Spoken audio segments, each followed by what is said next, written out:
Yo, mira, partiendo de la ideología del sobreviviente del más apto, para cambiarte un poquito ahí el contexto, primero que nada, cuando una persona, mm, citando por el hecho de que no podemos predecir el futuro, podemos predecir lo negativo con respecto a hechos actuales y hacer una proyección de supuestos.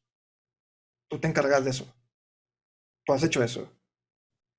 Pero no podemos crear una versión gráfica sobre cómo cambian nuestra ideología de la empatía.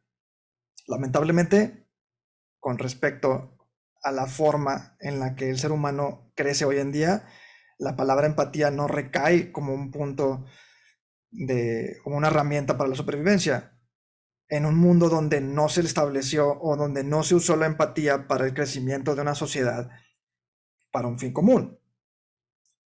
Países como Nueva Zelanda, que antes eran países pues muy, como que dice, salvajes, empezaron a crear una economía basada en bueno, en una colonia, no recuerdo si es inglesa, no sé si es colonia inglesa, perdónenme la gente que, los geógrafos, historiadores, yo no me pongo a leer mucho de eso, como Australia, la historia nos ha dicho que el orden nos lleva al triunfo. El problema es que ese orden conlleva sangre por medio del pasado. La historia nos ha enseñado que el éxito está por encima del fracaso o de los fracasados, ¿no? O sea, el éxito se muestra por encima del fracaso, ¿no? Obviamente. La palabra empatía no cabe en un futuro donde requiera, o en un futuro donde no hay una base bien fundamentada o una economía en que haya creado una sociedad basada o fundamentada en empatía. No como los países, yo quiero poner como ejemplo Alemania, Nueva Zelanda, Australia, etc, etc. Esa es mi opinión. Yo creo que así están, en eso está basado ciertos países para llegar a un bien común. Posiblemente China también, en una forma más moderna. Citando a Isaac Asimov, del libro de La Fundación, The Foundation, The Foundation se crea a base de una necesidad que tiene un imperio ante una proyección matemática de que su mundo, su imperio, el emperador, el reino, se iba a destruir en menos de 10.000 años. Tenían proyectados de que en unos 30.000 años se iba a acabar la humanidad. El emperador le dice a este matemático, a este doctor, ¿cuál es la visión que tienes respecto a tu algoritmo? Que muy probablemente sea en menos de 10.000 años. Y si es posible, en 5. Entonces, pues el emperador lo ve como una blasfemia, ¿no? ¿De qué te basas? O sea, tus cálculos, yo no le entiendo eso. Entonces, los obligan a él y a su pródigo, que es una niña, al exilio, a crear la fundación, porque es una de las opciones que le dan al emperador, que por cierto el emperador lleva más de 50.000 años, o sea, lleva toda una línea. Ese emperador se clona a sí mismo de generación en generación para que mantenga la perfección de su imperio. Vaya, es el mundo de Isaac Asimov, ¿no? Uh-huh. Bueno, el punto no es ese, el punto es que ellos hallaron una forma de manera matemática para poder salvar a la raza humana, no al imperio. Digo, se lo vendieron al emperador para que mantenga su imperio. Ve al exilio a otro planeta, entrénate en las condiciones de ese planeta, condiciones adversas, y ve a terraformar ese planeta para que en el caso En la época en la que llega a suceder una catástrofe, cabe mencionar que justamente un día después ocurre una destrucción a un elevador cósmico, un elevador que los lleva al espacio. Hay un ataque terrorista y los destruyen. Y bueno, hay otras cosas geopolíticas que no importan aquí. Eh, en ese planeta pues tienen que terraformar, crear comunidad y pues crear una economía y todo eso, ¿no? El día en que se llega a destruir ese imperio, que haya una guerra o lo que sea, ya tienen un lugar a donde ir que está afuera de su sistema solar para llegar a volver a implementar el imperio. De nuevo, eso es la ideología que ellos pusieron, pero usaron las matemáticas para prevenir eso. Lamentablemente, el orden fue lo que los llevó a años de paz, años de crecimiento, pero con el coste de que existen demasiadas clases sociales, donde hay gente en la superficie del planeta, vamos a llamarle el planeta Tierra, no sé cómo, términos se llama el planeta, vamos a llamarle planeta Tierra, tienen 10 niveles abajo de, más bien 10 niveles encima de la superficie, donde la superficie real es el cielo, y ahí vive el emperador y la gente de clase social alta. Todos los demás, los obreros, nunca van a ver la luz del sol. Entonces, lamentablemente yo te puedo decir que hasta cierto punto la palabra en un mundo, bueno, en ciertos países, la palabra empatía debe de usarse sí y solo si el plan se mantiene durante cierto número de años. Al menos es mi opinión, sí está basada en ciencia ficción, pero siento que en la cuestión de poder crear oportunidades para todos, va a estar ligado y obligado sí o sí a un avance tecnológico forzado. Y yo quiero centrarme en el punto de prevenir las consecuencias o solventar las consecuencias del calentamiento global. Y si no hemos visto carreras que estén enfocadas a ayudar en eso, tenemos un gravísimo problema en el concepto del capitalismo. Y siento que hay que replantearlos. Fíjate, antes de moverme a lo del calentamiento global, mencionó lo de la empatía porque, pues, en una familia que hay millones de familias, lo primero que existe es la empatía. Creo yo que se le llama así, empatía. Nace el bebé, niño, niña, la madre siente algo, ¿verdad? Y quiere ayudar a este nuevo ser el padre, en muchas ocasiones también que ayudar, etcétera, ¿verdad? Y por eso lo mencionaba, porque si en high level a lo mejor no existe la empatía, porque pues, como digo, que, queremos ingresos, queremos utilidades, etcétera, etcétera, pero no el bienestar necesariamente, o sea, las empresas no buscan eso necesariamente, Sí. o el gobierno se cree que lo busca, pero a lo mejor en muchos casos no lo busca.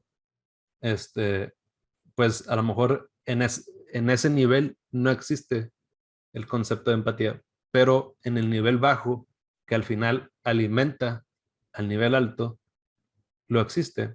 Y luego tenemos estas divisiones eh, en el Congreso, o se le llame como se le llame, de ideas que buscan, por ejemplo, que tiene que ver con el futuro del trabajo, que buscan el ingreso básico, vamos a poner un ejemplo.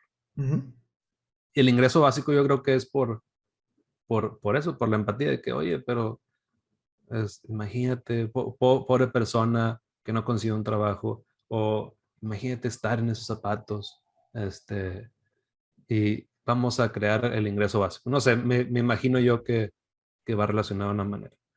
Pero bueno, ahora sí, siguiendo con lo que dices del calentamiento global, no, no he investigado mucho sobre eso, pero lo que sí sé es que, eh, y aquí me van a corregir varios fans de Google, quizás, es que en Google, por ejemplo, hubo una persona, creo que era científica de datos, que analizó el, eh, el nivel de contaminación o el nivel del uso del CO2 algo así, y cómo repercutía con el problema del calentamiento global, todo el uso de los algoritmos, de los servidores, correr simplemente un algoritmo, por ejemplo, el que no me acuerdo cómo se llama, BERT, creo, BERT, que usa lenguaje que es para procesar textos, que le llaman algoritmos de lenguaje natural, cómo contaminaban, dicen por ahí, que era pues una cantidad enorme, el cómo repercutía este uso de estos algoritmos con el problema de calentamiento global. Entonces, y cómo la tecnología nos ha llevado a tener estas compañías gigantes, porque si eso pasa en Google, tenlo por seguro que pasa en Facebook, tenlo por seguro que hasta en Yahoo, etcétera, todas estas compañías que usan Microsoft, servidores y servidores, necesitan tanta energía para enfriarlos o para mantenerlos pues no tan calientes. Ujú. Y es mucha energía, tengo entendido que es lo que se usa. Entonces, a lo mejor la tecnología, el uso de tecnología y los avances tecnológicos de este estilo nos están llevando, nos están afectando más de lo que nos puede beneficiar. Ayudar. Pero no lo vemos. No lo vemos No. ahorita. Es el dilema que tenía Al Gore en el 2007. El ejemplo del sapo adentro de un recipiente. eh, lo calientan, le ponen agua, lo calientan, el sapo no se da cuenta porque no levantan la temperatura hasta gradualmente, ¿no? Simplemente el sapo se empieza a acostumbrar a la temperatura y eventualmente se muere por calor, ¿no? Insolación. No, calor, se muere por calor. Hierve el sapo. Eh, ha sido el centro de toda la ideología que tenía Al Gore sobre el sobrecalentamiento global. Pero el problema es que las tecnologías predictivas ya eran lo suficientemente buenas para empezar a decir lo que tú estabas contemplando, ¿no, Bert? Para contemplar un incremento al sobrecalentamiento global. Yo no soy muy fan de la película del día después de mañana porque hace que justamente los datos que compartía Al Gore pues fueran desde cierto punto una exageración, lo cual es completamente incorrecto. Y además Eh, ponen a los mexicanos como malos. Peor, exacto. Entonces, como los malos y como los salvadores, ¿no? También ahí, y creo que también en la película esta de La Purga, la última que sacaron, donde Estados Unidos se hace una distopia y se hace un fascismo y todos escapan de Estados Unidos a México y México les empieza a ayudar y sale el plan de N3 y todo eso. Eso estuvo bien. Eso estuvo como que interesante. La película no, es una porquería. Eh, solamente esa parte al final. Fíjate que, mira, yo no sé cómo va a converger este dilema. Ya nos alargamos un chorro, pero está muy interesante el tema. Probablemente lo tengamos que dividir en dos partes. Yo no sé en el punto donde converge el futuro del trabajo y la necesidad de tener gente experta en cambios climáticos, qué necesidades tenemos. Yo sé, bueno, no, yo sé, yo no predigo el futuro, yo creo que las catástrofes por fenómenos naturales van a incrementarse de manera exponencial de aquí a 10, 15 años. Ya están pidiéndole, estos recientes les están pidiendo a los gobiernos del primer mundo, los gobiernos que viven en islas, que hagan algo para solventar esta crisis. Pero ¿por qué hasta ahorita? Ese ha sido el argumento de la gente, del público en general, de que dice, a ver, tú que eres gobernador de un país, de un país que es una isla, llámese Filipinas, ¿no? ¿Por qué hasta ahorita les estás pidiendo a los estadounidenses, o a los chinos, o a los ingleses, o a los alemanes, bueno, los alemanes no sé, que bajen sus emisiones de CO2? ¿Por qué hasta que ya estás viendo cómo están subiendo los niveles de agua a niveles colosales y que estás perdiendo playas y que tu economía nada más se basa en turismo, que no se me hace nada chido ni inteligente, les estás diciendo a los estadounidenses, por favor, bajen sus emisiones de CO2? Eso se debió haber visto de hace más de 15, 20 años. Entonces, ¿qué estamos haciendo nosotros para prepararnos? Que es otra cosa interesante del futuro del trabajo. Pues no estamos preparando a la gente para crear albergues que ellos sepan construir. Necesitamos creando los materiales, o por ejemplo, es un ejemplo, un kit para crear balsas de sobrevivencia o kit para crear balsas que se eleven en caso de una inundación y que puedas apoyar a las personas. O sea, que puedas crear un módulo flotante para que puedas apoyar a las personas a sobrevivir, ¿no? Que tengas víveres adentro y que sean fáciles de manejar, a lo mejor no con motores, ¿no? Simplemente que sean soluciones para poder ayudar a las personas a sobrevivir. Es todo. No, no, no hay una empresa que se dedique a eso. Ojo, si hay un emprendedor allá afuera, recuerde quién le dio la idea. Eh, pero siento que eso va a ser una necesidad. El arreglar o hacer construcción pensada en prevención de desastres naturales. Porque hasta ahorita ni la Ciudad de México está preparada para otro temblor. Yo no creo que esté ahorita preparada para un temblor más fuerte de lo que pasó hace 4 años. Eh, Probablemente sí estén cambiando los estatutos o más bien los permisos de construcción o lo que sea, pero yo no creo que, por ejemplo, la gente que vive en las playas, que en caso de algún tsunami, que ojalá Dios nunca suceda, y toco madera, no los preparen por el hecho de que no tienen el conocimiento. Vaya, tú puedes llegar y puedes poner esos posts de violín y decir de que mira la fuerza, lo que puede hacer la gente con las ganas de sobrevivir.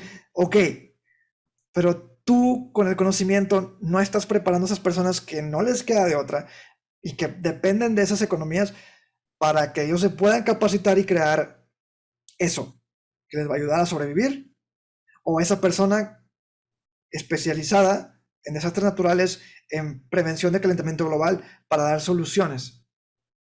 Y estoy muy seguro que ya lo hay, pero todo lo demás son puras burocracias, pero eso es otro tema.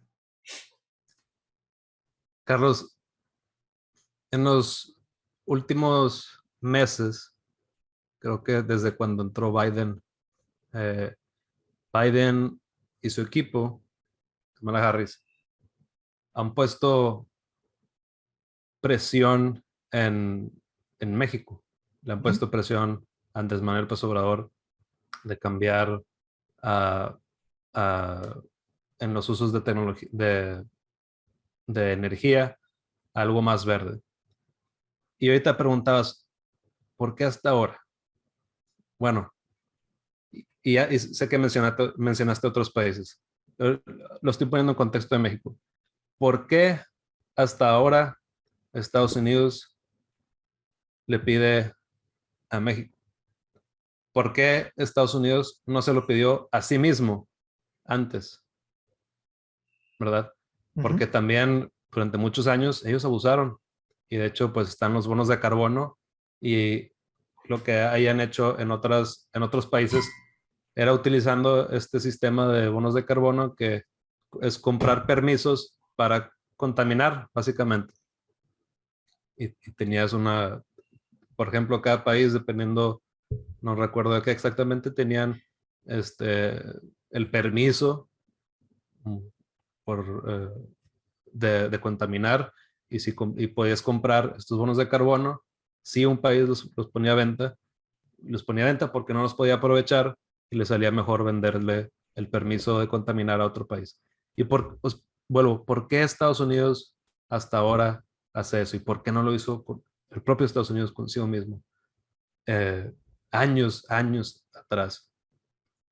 Y, y esto me parece que toca el tema de nuevo que decía yo, pues es que es el derecho natural, según Hobbes, el filósofo, que tienen las personas, y vamos a decir, que tienen las entidades quizás de hacer lo que necesiten hacer para continuar siendo lo que son.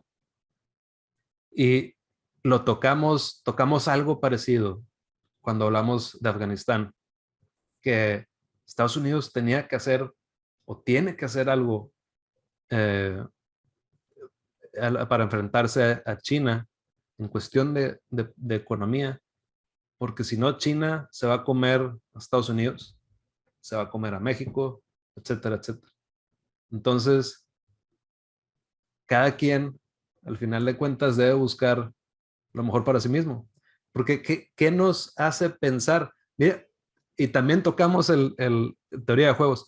¿Qué nos hace pensar que otro ser va a buscar mi bienestar? Cuando está en juego, posiblemente su bienestar. Mm, me parece muy interesante. Primero que nada, ok, híjole, ya tenía el punto aquí. Eh, Nos basamos en la ideología de, de que tenemos que cerrar nuestra economía. No sé si a eso ibas, pero si nos basamos en la teoría de juegos, vamos a culminar en una suma cero donde donde tenemos que ahuyentar la inversión extranjera. No sé si te refieres a eso, donde tenemos que mantener que nuestra economía se mantenga en nuestro país, que tengamos una economía local, pero pues siento que eso es Yo, demasiado difícil. no necesariamente que suceda eso de un día para otro. A lo Ajá, mejor, que es un porque también proceso. es un proceso y además también están las teorías de la economía internacional, de las ventajas comparativas y competitivas de lo que puede un país hacer. Sí, O sea, podría jugar un país, las mismas personas lo hacen, con sus, de dónde pueden beneficiarse, ¿verdad? Con sus conexiones, con sus aliados, etcétera. sí, Eh, Digo, puede decir una realidad, no somos amigos de todos, somos amigos de las personas, pues, que nos conviene ser amigos. No sabemos qué es exactamente, bueno, a lo mejor uno sí sabe exactamente qué le conviene de cada amistad. No tiene que ser, dinero, etcétera. No sé, puede ser lo que sea, sí. pero no eres amigo de todos y no está mal. Sería prácticamente imposible ser amigo de todos y, Sí, y obviamente no todos quisiéramos ser tienes, amigos del Chapo, ¿verdad? y tienes que tener alguna conexión, algo que te brinda a ti un beneficio. Eh, Se escucha frío, Sí, pero pero es no, la realidad. sí, no, para que la gente que nos está escuchando no malinterpreten, no se está refiriendo a que tengas amigos con beneficios, de que, es que mi amigo es rico y por eso me cae bien. No sé, no, Yo pero no creo que creo que, otros beneficios. yo sé que yo como te conozco, yo sé que no te estás refiriendo a eso, para que la gente no nos malentienda. O sea, hay algo de una amistad que nos beneficia y nos gusta estar con esa persona. O sea, vaya, Exacto, ya sea salir o platicar o lo que sea, mandar memes. exacto. Ok, muy bien, está claro eso. Sí, sí, así Sí, es. Entonces, esto parece que nos estamos desviando mucho del tema del futuro del trabajo, pero es que son todas estas cosas las que van a formar el futuro del trabajo. Porque, ok, decías lo del calentamiento global. es que Bueno, pues partimos son de los la ética, men. convenios. Partimos de la Exactamente, ética. Ajá, exactamente. Y pues son las alianzas de los países los que pueden formar el futuro del trabajo, ¿verdad? Los que van a cambiar el futuro del trabajo. sí, No solamente es la tecnología. Claro, si seguimos, si tenemos esas instituciones, esos organismos que se, que se preocupan por qué le va a pasar a Filipinas, qué le va a pasar, por ejemplo, en el mismo Estados Unidos, a Luisiana, eh, etcétera. sí.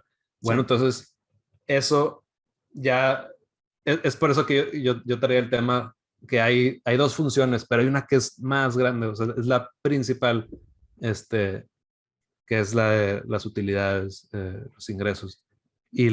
Pero el bienestar sigue ahí jugando un papel eh, muy pequeño a mi Sí. gusto. Mira, de nuevo, la gente que nos está escuchando, que ya siente que nos desviamos demasiado. Partimos de la ética y de la ética vamos a la empatía.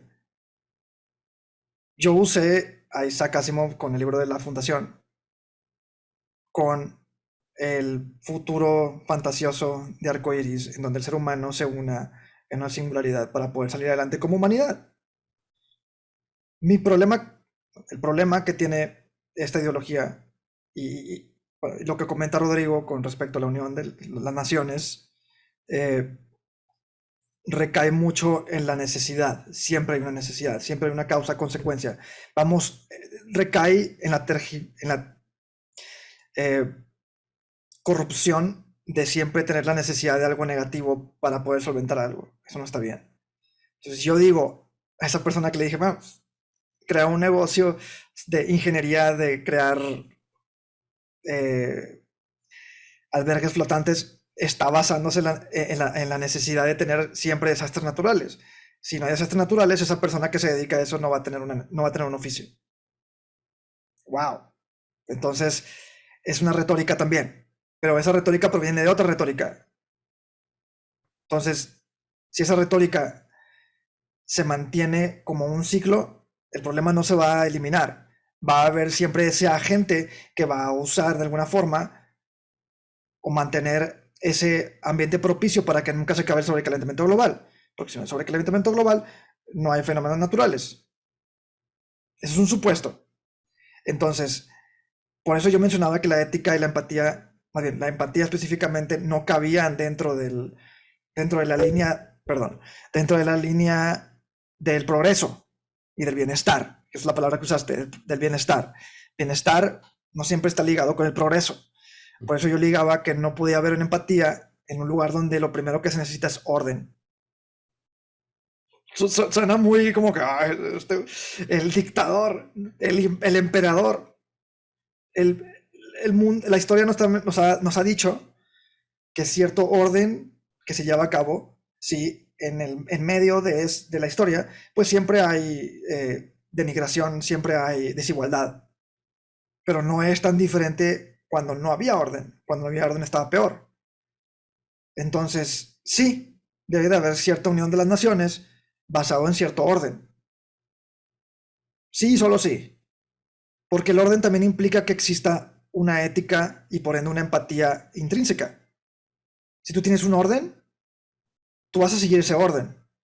Que ese orden se corrompa, pues ya se pierde ese orden. Ya no es un orden, ya es simplemente un opresor. ¿Sí me entienden más o menos? ¿Y hoy existe ese orden, Carlos? Por supuesto que no. A lo mejor en algunos países, pero que la historia los ha llevado a que llegaran allá, porque sus ideologías, solamente estamos hablando de que 4 o 5 países, sus ideologías, su fuerza, sus, vamos a llamarle nacionalismos, los ha llevado a que en conjunto lleven a un bienestar, o más bien a un progreso, a costa de sacrificio, lamentablemente, a un sustento, a un bienestar actual. ¿Cuántas personas tuvieron que morir en Estados Unidos para que Estados Unidos tuviera esa libertad? En la guerra civil, en la revolución. Entonces, sí, la revolución en Estados Unidos, ¿no? La independencia de Estados Unidos. ¿Cuánta gente tuvo que morir? Entonces, eso nos lleva a la necesidad de eliminar esa empatía. No sé por qué algunas personas siempre que hablamos de la historia de México pudo haber sido mejor si los españoles hubieran mantenido el imperio en México. X, no, ese no es el punto. El punto es el orden tiene que tener ética y por ende empatía para mantener los cimientos de una sociedad bien estructurada. Si existe una sociedad bien estructurada, incluida la educación, la ética, la moral y la empatía y otros conceptos más, podemos crear un órgano que cree el ambiente propicio para el bienestar. Primero el progreso y luego el bienestar. El problema recae en el progreso. ¿A costa de qué? Que es justamente lo que nos vuelve a la parte del principio de te voy a dar una educación y vas a tener que trabajar ciertos años en mi empresa para que tengas una vida digna o que tengas una vida con respecto a lo que tú percibas como una vida digna o lo que perciba el dueño de la empresa como una digna a la que tú te tienes que acoplar. Y si lo que tú te tienes que acoplar no va de la mano con una necesidad o una alta necesidad en el mercado, pues te acoplas a lo que existe en el mercado. Entonces vas a tener que replantear tu definición de una vida digna, que ahí es donde queda el dilema. ¿Cuál Pues es el futuro del trabajo? ese es el capitalismo. Si no Ujú. te puedes, si no cabes aquí, si no puedes tener este trabajo, acóplate, ¿verdad? Adáptate. Sí, sí. Y entonces, bueno, pero un paso antes a eso, yo preguntaba, ¿será razonable pensar que todos tienen derecho a universidad? ¿Será razonable eso? Yo creo que No, no. no, Yo creo que no. no. Hace unos meses, no me acuerdo si fue en este podcast o en el otro que teníamos, yo tenía una playera de Bernie Sanders que decía Sí. College for All. Hoy en día, me pregunto yo, ¿será razonable eso? Yo creo, hoy mismo creo que no. Antes creía que sí, pero luego, pero me topo, ¿verdad? Con esas ideas de, bueno, pues a quién sí, a quién no. Y como dijimos, no sabemos, no tenemos, no podemos predecir eso. Pero ¿sabes qué? A lo mejor sí sea más fácil de predecir quién tiene el perfil, qué niños, niñas tienen el perfil de ser líder y quiénes tienen el perfil de ser seguidor. Y ahora sí, si los que tienen el perfil de ser líder, pues yo creo que esas son las personas que vamos a preparar a que sean mejores, ¿verdad? Que sean siendo, que podrán tener una universidad que les ayude a mejorar esos skills de ser líderes y los demás, pues técnicos, obreros, ese tipo de cosas son los seguidores. Este, no necesariamente significa que por ser seguidor ya no vas a trabajar en, por así decirlo, ¿verdad? En algo que hace, en programación, etcétera. Pero, o sea, vas a tener la oportunidad de hacer eso, pero no vas a Ujú. ser, pero vas a tener una educación, al menos, como decíamos, de universidad, Sí. eh, de, de ese estilo, ¿verdad? Hasta a lo mejor en, suena feo.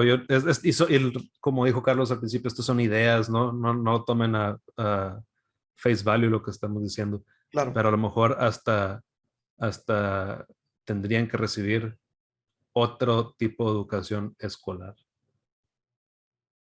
O sea que tenemos que replantear la forma en cómo educamos a cierto perfil de personas. Entonces ya estamos hablando de hacer un perfil. Y eso Es, lo hacen, proba eso, es eso lo hacen probable, en ¿verdad? Suecia. Eso lo hacen en Suecia, ahorita.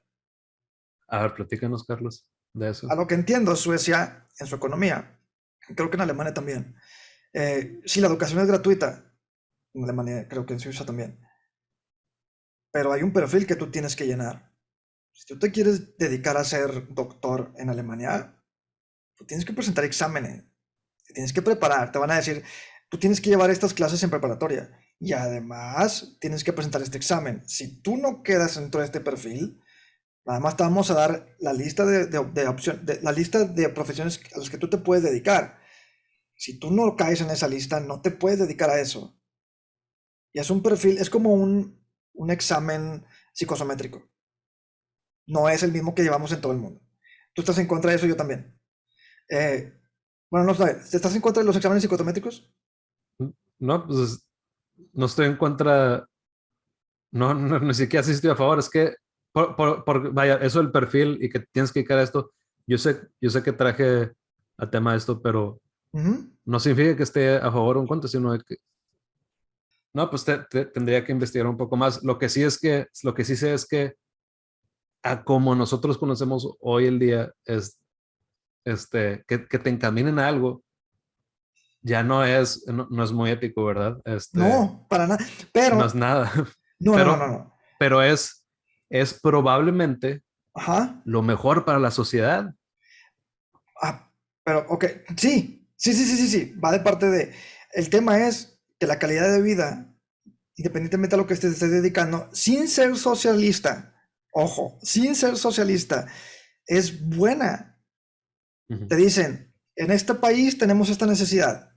Exacto. Para tú ser carpintero en Alemania, vuelvo otra vez como un ejemplo. Carpintero, no diseñador de muebles. Carpintero. En Alemania, tú tienes que meterte a una institución por 2 años intenso. 9 horas de taller, saber de maderas, metales y materiales compuestos. De todo tipo. Plásticos, metales, maderas compuestas, etc, etc, etc. Tienes que pasar un examen y además tienes que presentar un examen final. Digo, tienes que presentar un proyecto final. 2 años. Te dan tu certificado y solamente con el certificado te puedes dedicar a ser carpintero. ¿Pero qué significa esto? Significa que no es como aquí en México, en donde tú vas a un taller de carpintería y te dicen, me dan una caja, ya eres carpintero. No. En Alemania, tú tienes que aprender técnicas avanzadas, ya sea dependiendo de cada tipo de material, para crear procesos de manufactura manuales, sin uso de máquinas y con uso de máquinas. ¿Qué significa esto? Que la calidad del proyecto manual, la mano de obra, las oportunidades se basan en una alta calidad que se autosostiene dentro del mercado alemán. ¿Ya me hizo entender? ¿Qué Y, significa? ¿Ah?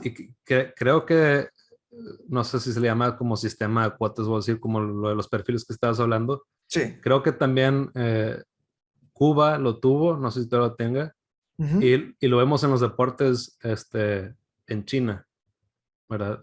Bueno, es lo que dicen, yo no sé mucho el tema, pero por ahí ahora con lo de las Olimpiadas lo había leído que desde pequeños dicen, oye, este es bueno para nadar, este es bueno para luchar, este es bueno para no sé qué, y les van entrenando en cuanto a lo que alguien dijo, ¿verdad? Por observación o lo que sea, Sí. que eran buenos para eso.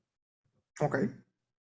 ¿Ves? Es, Y es un ejemplo muy y no vago, ¿eh? significa, sí, es vago, pero no Sí. significa que el trabajo sea digno para esa persona o la actividad sea digna, pero por lo que entiendo, al menos el salario lo va a hacer. El, o a lo mejor tampoco el salario. Oye, pero tienes seguro que sí vas a tener trabajo. Porque el país alinea a Exacto. esa economía, no la ama la gente. El país te provee del ecosistema propicio para que tú estés con la seguridad de que lo que te vas a dedicar va a ser viable para tu economía. Exacto. Primero que nada, tu economía, no la economía del gringo que venga aquí. No, por eso no existe Walmart en Alemania. Yo sé que no todos los países pueden ser Alemania, no quiero poner a Alemania en un pedestal. A lo que quiero llegar con todo esto es que si se crea un ambiente propicio en el que el trabajo, manual, técnico, lo que sea, se ofrece por medio de la perfilización, por medio del perfil, le das una oportunidad a esa persona. Ahora, no porque ya te dieron estas opciones, significa que no puedes ir a la universidad. Además de eso, además de tu apprenticeship, tú puedes aprender otras cosas. De preferencia que sea alineado a lo que tú hiciste. O sea, puedes inclusive ser paralegal. En Alemania es una opción. Y después puedes irte a doctor o puedes ser abogado. Claro que tienes que presentar tu examen. Si quieres meterte a la escuela de medicina o a la escuela de abogados. Y solamente puedes ejercer ahí. O en Europa, no sé. Donde te acepten tu diploma. Rodrigo, creo que es un tema muy interesante. De nuevo, creo que vamos a tener que dividirlo en dos. Yo ya me acabé las ideas, pero sí quiero dar una conclusión. La conclusión de Carlos Adelante. Riojas. No podemos, me quedé con esto, con lo que dijiste. No podemos predecir de forma física mental, no podemos hacer proyecciones mentales de ver cómo la sociedad va a reaccionar de forma mental, de forma emocional en general, de forma de actitudes de tu operación como persona. Sí podemos saber de forma numérica, haciendo proyecciones, qué tantos empleos se van a perder debido a la automatización. pero lamentablemente no podemos predecir qué es lo que debemos de hacer con respecto a esa disrupción económica. Lamentablemente ya nos dimos cuenta de que la universidad ya no es una certeza y es, en mi opinión, solamente un, un sello de estatus. No en todas las carreras, no en todas las carreras. Obviamente si quieres ser doctor tienes que ir a la universidad. Si quieres ser abogado tienes que ir a la universidad. Si quieres ser economista tienes que ir a la universidad. Si quieres ser financiero tienes que ir a la universidad. Creo que también, entre esa y muchas otras Si quieres ser profesiones. administrador de empresas.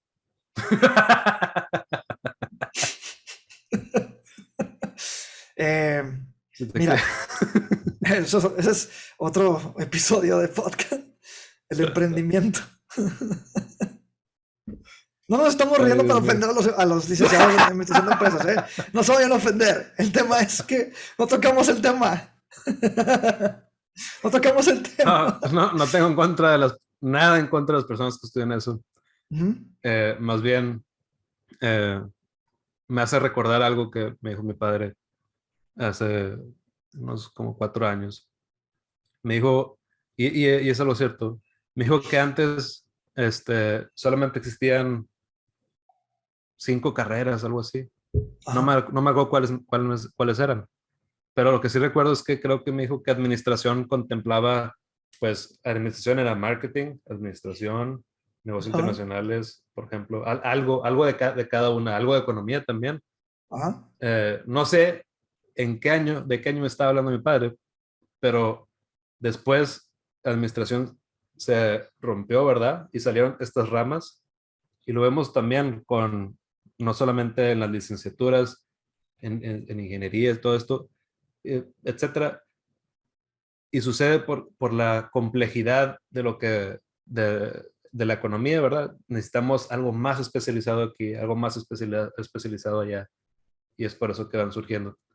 Y a lo mejor eh, yo pensaba que tener algo en la universidad, tener algo tan, pues, vago como administración, no es muy útil. Tendría que ser quizás un poco más enfocado a algo en especial. Y lo mismo aplica para economía y para muchas carreras, ¿verdad? Yo claro, soy economista. sí. Oye, hay cosas bueno, la mayoría de las personas que yo conozco, economistas, no utilizan la macroeconomía en su trabajo actual.